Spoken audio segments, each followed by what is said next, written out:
За сайн бацхан ингээд өнөөдөр анхныхаа влогийг хийж байна. Дугуун дээр их миний амьдрал гэдэг. За ингээд биелэг болсод амьдраад 20 гаруй жил болжээ. За тэг өнөөдөр ажиллахад дараа нэг дугуйтаа явъя гэж бодоод бэлгэлээ ингээ Нидерланд улсыг зорилоо. Манайхаас бол Нидерланд улсын хайдалаа эрэг маань бол нэг 40 гаруй километр байдаг. За тэгээ гараад явлаа да. За ерөнхийдөө бол биелэг болон Европ, Нидерланд, Европын орнуудад дугуйтаа маш их зорчдог хүмүүс. Энгийн дугуйтаа, спортын дугуйтаа, уралдааны дугуйтаа гэдэг. За ингээд гэрээсээ гараад явсаар хагаад Нидерландын далайн эргэрүүл төгөж явна да. Ингээд Нидерландын улсад ороод ирсэн явж яг далайн эргийн хажуугаар хойд далайн эрг өнөөдөр нэлээд салхитай байлаа. Тэгээ ерөнхийдөө бол энд бол дандаа салхитай байдаг л да. Далайн эргийн давал. За тэгээд ингээд далайн эргийнхаа хотоор ойрхон Брескенс гэдэг хотод явж байна. За энэ бол ингээд маш олон загасчдын одоо бас хот загасны дэлгүүрүүд маш их байгаа. Тэгээ одоо л би яг ингээд загасчдын хотхны хажуугаар явж байна. Ерөнхийдөө өнөөдөр л гэрээсээ гараад нийт 100 гаруй километр, 100 км явсан. Тэгээ одоо л Брескенс гэдэг хотын төв рүү явж байна. За та бүхний харж байгаагаар яг хотын төв дотроо бол бас дугуйн зам, машин зам дээр дугуйн замаа дугуйтай хүмүүс маань машин замаа хуваалцаад явчихна. Тэгэхдээ дугуйтай хүмүүс маань хөвчлэн баруун гартлаа барьж явна. Баруун тийшээ зүүн тийшээ ирэх тохиолдолд бол заавал гараараа тохиогно. За тэгээд одоо жишээ нь энд харж байгаагаар бол бас замын тэмдэглэгээнүүд бол маш их байгаа. Одоо гарц болгоны хажууд явгооны гарц гэсэн тэмдэглэгээнүүд тохионууд байгаа. За тэгээд эрдөөс аюулгүй байдлыг бол маш сайн хангаж явж байгаа. За жолоочны хувьд бол дугуйтай хүмүүс маш их явдаг учраас харьцангуй дугуйтай хүнийг бол зам их тавьж өгнө. Маш хүлээцтэй ерөнхийдөө бол бас дугуйтай хүмүүсүүд бол их соёлтой амтнаа. За ингээд өнөөдөр бас нэг 16 градус байсан учраас хаврын дулаах өдөр байсан. Хүмүүс террасн дээр суусан байсан. За би одоо ингэж явж байгаад далайн эрэг дээрийг очих чинь за хотод цэцэрлэгжүүлэлтээ сайн хийгээд хэлсэн байлээ. Гоё цэцгэнэ замын хажуугаар тарьсан байсан. За одоо энэ бол зам дээр бол яг дасархай зураас нь хажуу байгаа. Энэ дасархай зураас нь миний явж байгаа хэсэг дээр бол яг дугуйны одоо машин зам дээр дугуйны зорчих хэсгийг бол бас ингэ тодорхойлж өгсөн байдаг. За тэгээд ер нь бол дугуйтай хүний хажуугаар машинтай хүмүүс зөрөхтэй бол хамгийн багадаа метрийн зай зөрдөг байгаа. За одоо яг ингээд би ингээд дугуйн зам руу ороод явж байна. За дугуйн зам бол Нидерланд улс бол ерөөсөө Нидерланд улсын альж хот руу одоо альж өнцөг болон руу дугуйтаа зорчих бүрэн боломжтой. Ерөөсөө бүх хот хоорондыг болон том хотууд болон жижигхэн одоо дүүргүүдийг дугуйн замаар холбосон байдгээр гайхалтай. Үнэхээр дугуйн зам бол дэлхийд дээр хамгийн өндөр түвшинд хөгжсөн улс бол Нидерланд улс байгаа. За ингээд одоо би хойд далайн эрэг рүү очих гээд явж байна. Ерөнхийдөө энэ дээр миний их байнга явдаг зам байгаа. Өнөөдөр их ажил ихтэй байлаа. Тэгээд ажлын хичээллийг бол ерөнхийдөө дугуйн дээр алга болгож байгаа. Одоо дугуйн дээр явж байгаа тохиолдолд бол ерөнхийдөө миний хувьд бол одоо сэтгэл зүйн нэг төрлийн одоо терапи болж өөрчлөж байгаа. Тэгээд ажлын өндөр ачаал болон За тэгээд ер нь бол гонигтай байх, баяртай байх, бүхэл мөчтэй хэрэг бол дуу аваад унаалах гараал явчихж байгаа. За тэгсэн байхад бол тэгээд ер нь эдгээр 7 хоногийн ажлын ачааллаа ингээд мартна. За дээрээс нь тэгээд эрүүл мэндэд маш хэрэгтэй.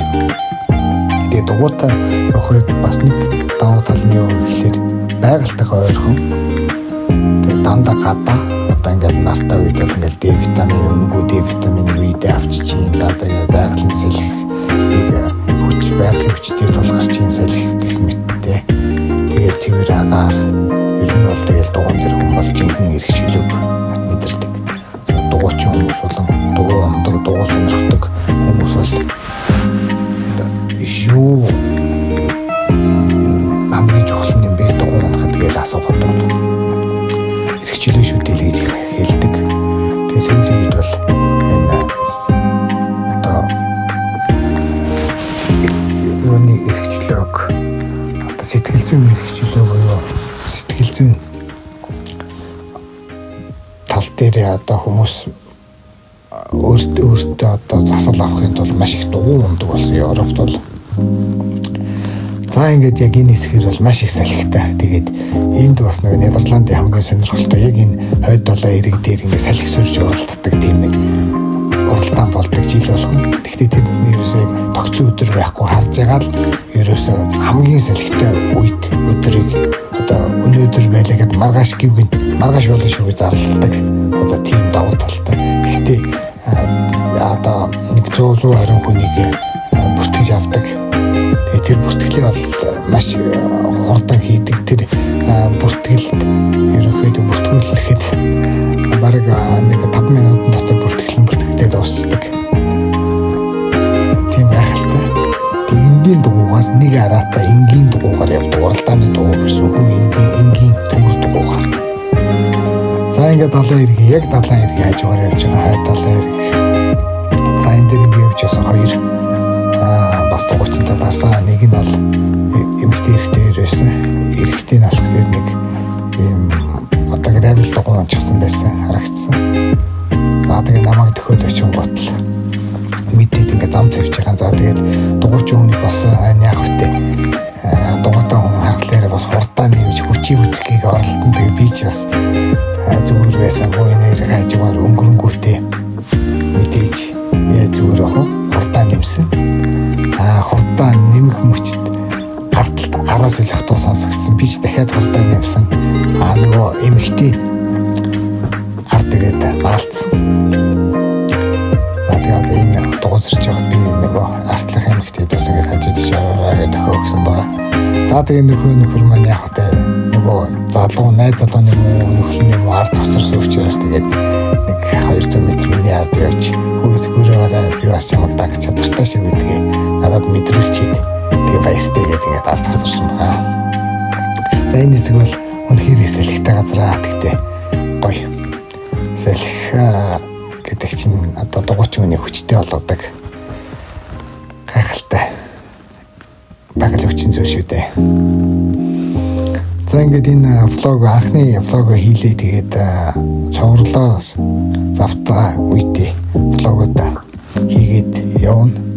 Тэгээд ерөнхийдөө ямар санаад байгаа юм бэ гэхээр одоо зам Европт одоо дугуй хөгжил ямар өндөр түвшинд хүрсэн байдгийг.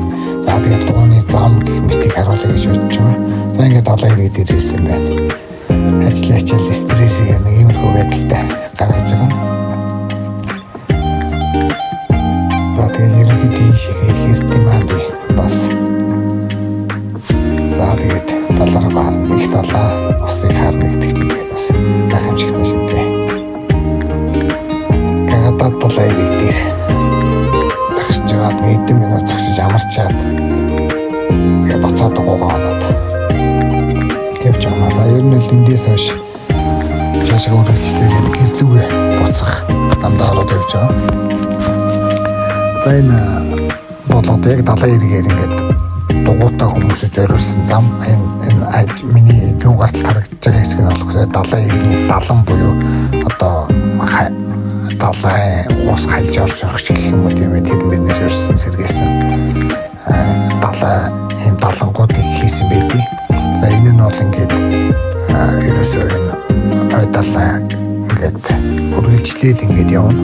Энэ баруун зунгарталд доошоо бол ингээд энгийн айлуудын байшин байгаа. Тэгээ энэ зам маань ингээд үргэлжлээд далайн иргэд дагаж үргэлжилж явсаар байгаад ингээд Францын нутаг дэвсгэр рүү ороод явчихна. Энэ бол одоо би Нидерландад явж байна. Энэ далайн ирэг зам маань үргэлжлэж явсаар байгаад Бельгийн бас хот руу ингээд шууд ороод явчихна. Коноко гэдэг хот руу ороод ингээд залгаа цаашаага ингээд Бельгийн далайг бас үргэлжлээд дагаад ингээд явчихнаа.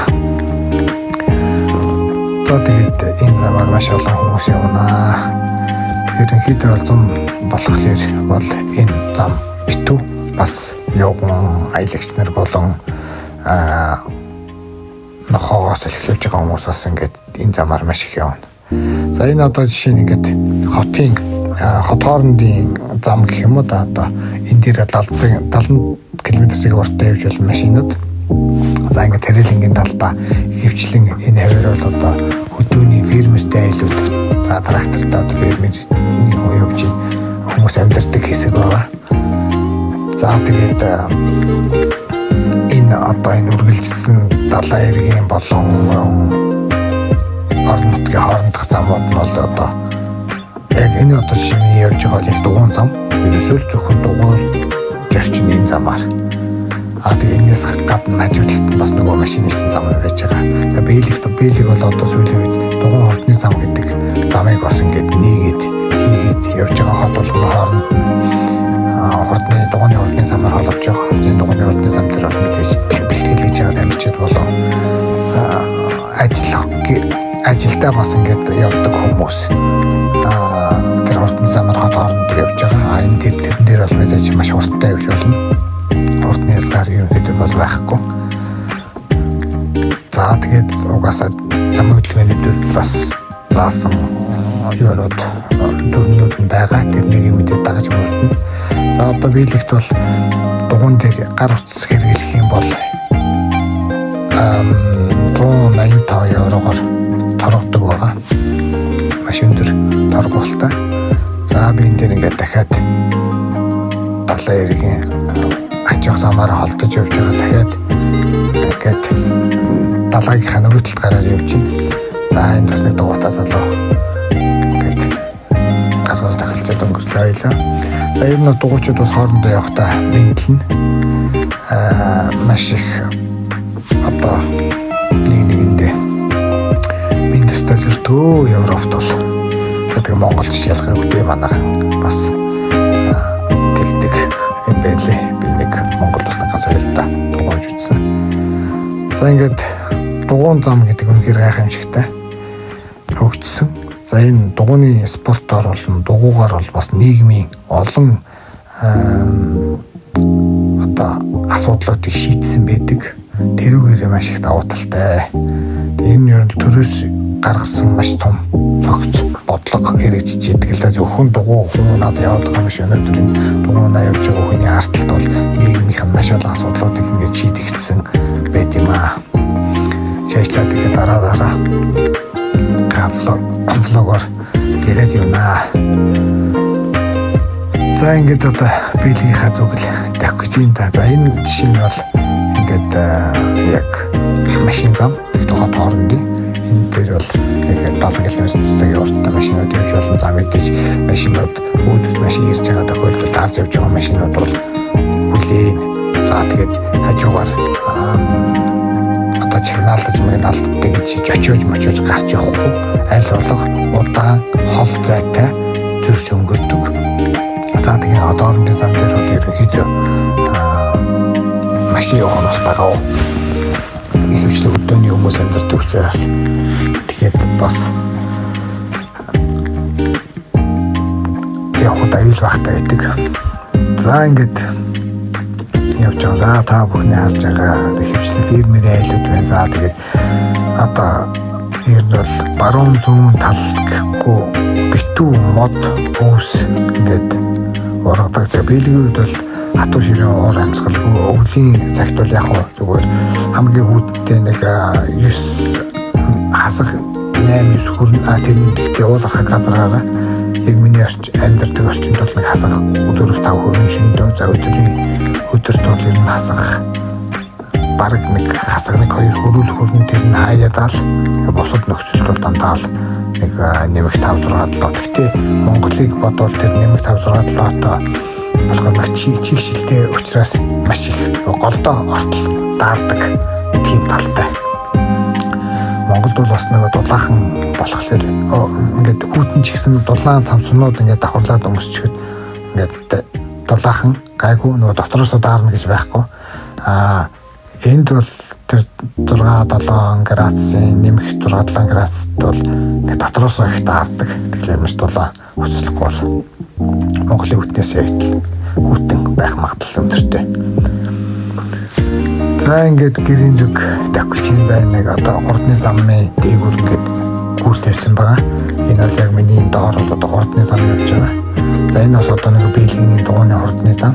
Энэ зам маань одоо ингээд чигээрээ явсаар байгаад саяны миний очиж хойд далаа ирээд ирээ чинь би одоо бол чигээрээ явшаад гэрлэг очив. За манайхаас гараад нь устагаад за ингээд энэ дугууны ард очиж наалтчих байгаа 45 км/цагийн урттай явдаг ингээд номертой дугуй байгаа.